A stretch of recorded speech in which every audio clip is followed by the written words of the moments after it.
Welcome back to the channel, you curd nerds. I just got done with the annual on my Lake 200 and it was a doozy. I lie, we didn't actually do that much. We did an oil change. We changed out one of the spark plugs, cleaned the remaining spark plugs, cleaned the fuel injectors. But one thing that we put a lot of effort into was actually rebuilding the uplocks. So what are uplocks? Uplocks are, well, the locks that keep the gear up in their wells to make sure that they don't pop down when you're out cruising around or when you try to put it on the water. The last thing you want to happen when you land on the water, other than, crashing into a boat, a log, or anything like that, is the gear popping down and catching some water. Because if that happens, you're very likely going to flip the airplane over on its lid and you might not make it through that incident.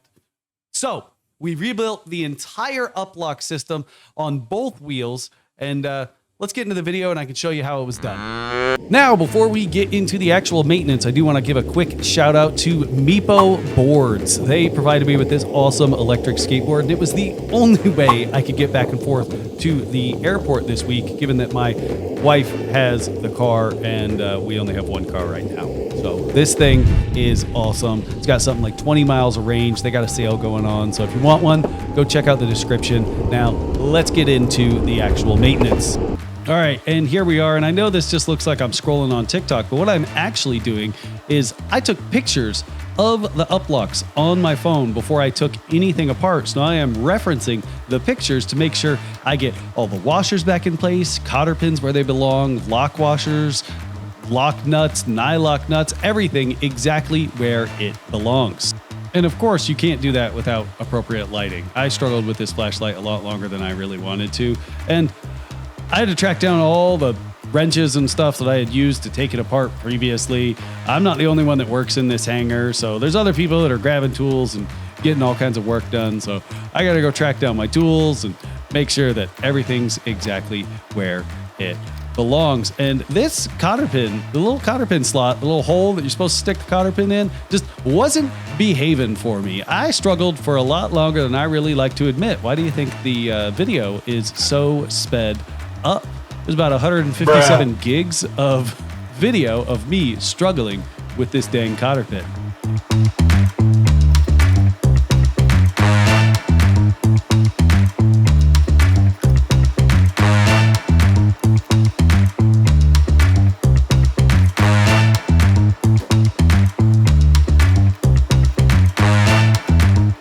All right, now that we got that cotter pin in the hole, let's make sure we bend it over so, of course, the cotter pin doesn't fall out. Now that we've got the upper portion all put together, let's check what the lower portion is supposed to look like. And, well, I didn't take a very good picture of it, so let's check the expanded parts catalog to see if we can find any kind of diagram in the expanded parts catalog on how this thing is supposed to go together. And, well, yeah, there isn't anything in the expanded parts catalog. So let's go look at the other one.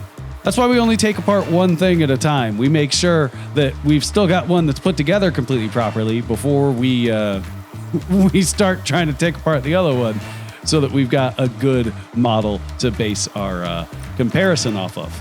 And that little piece that I'm working on right now is actually what holds the gear up if the hydraulic pressure is going to fail. It's just that little hook and a spring that latches somewhere up in the top, so that we can prevent the gear from falling down when it shouldn't be. Now, I did have to wander away for a little bit to actually go find some replacement bolts, because these bolts do wear out. They do have some rotation to them. They do have metal on metal functions. We're supposed to pack them with grease. We're supposed to spray them with anti-corrosive. We're supposed to do all kinds of stuff to prevent them from wearing out. But given that this plane is from 1984, things wear out over time. So we replaced with the appropriate, FAA approved bolts to make sure that they are rated for the task at hand, which is holding my gear up for hopefully the next 20 years. Now, I do want to say I appreciate y'all hanging out with me this far as I finish up putting this uplock back together.